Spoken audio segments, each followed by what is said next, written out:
Okay, so fitting the gator. I've not got a car, so I've set up a transmission tunnel just on the bench here like that. It's not ideal, but it's all I've got. So depending on when your car was made and how they felt on the day, the position of the stick or the transmission tunnel will differ. So jumping straight in, we've got the gator and the retaining plate, and they sit there together like that.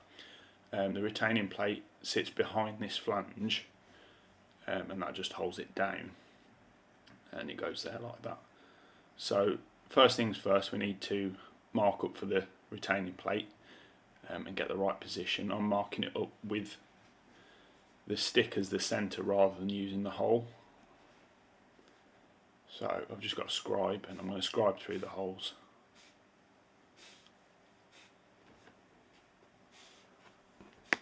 So I've just lined it up with the side edge and the back edge, and I'm just going to scribe through the holes like that, just to mark up where I need to drill. Normally I'd centre punch the holes so you know where you're drilling, but with the aluminium being so fragile and flimsy, when you try and do that it just bends, so just going to go carefully. So I've marked those up, I'll pop that to one side, and now I'm just grabbing a drill with a 3mm drill bit to suit the self-tapping screws that I'm going to be using.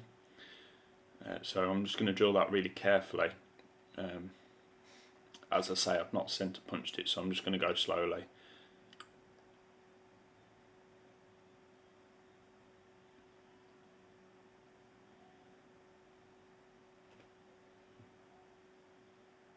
Just trying to make sure that the hole ends up in the right place and the drill bit doesn't wander.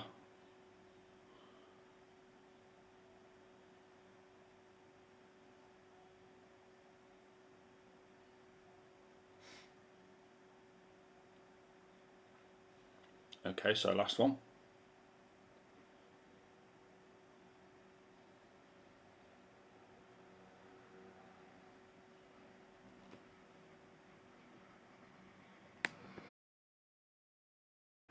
Okay, so I'm just going to pop the retainer back on, check that the holes are in the right place. We look good. So next job is to get the gaiter, and I need to put the retainer over the back of this flange, so I'm just going to pull it through. Nice and easy, and you can see that the flange is quite a lot bigger than the retainer, and it overlaps a fair bit, so you've got a bit to play with, and you can always trim it off at the edge. So I'm just going to square this up nice.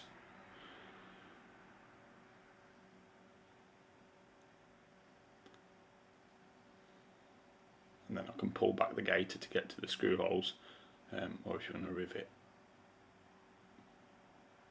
So I'm just going to pop that back on there. Like I say, I'm using small self-tapping screws, nothing special, and I'm just going to poke them through the hole and through the gaiter. If you're riveting it, then it might be worth actually punching a hole or cutting a hole through the gaiter, but I'm going to rely on the screw to do that itself.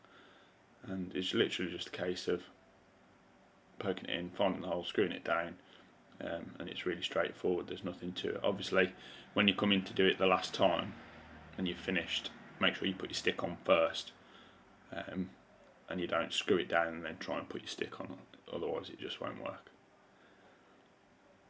So that's pretty much it. It's straightforward. You can see here that the flange overlaps, as I said, and if you've got a carpet, that won't really be an issue, it'll cover it, or if you've got a soundproof mat system from right off road, then it'll be covered, but if not, you can trim it back to suit and however you like, really. So I'm just screwing that down, and that's pretty much it, really, and you're set to go. So when you come to finish off, and before you put the gaiter on at the end, obviously set your stick position, make sure you're happy with it, and Loctite the stick in, Loctite the grub screws, because you really don't want that moving around. Make sure you tighten them up pretty well.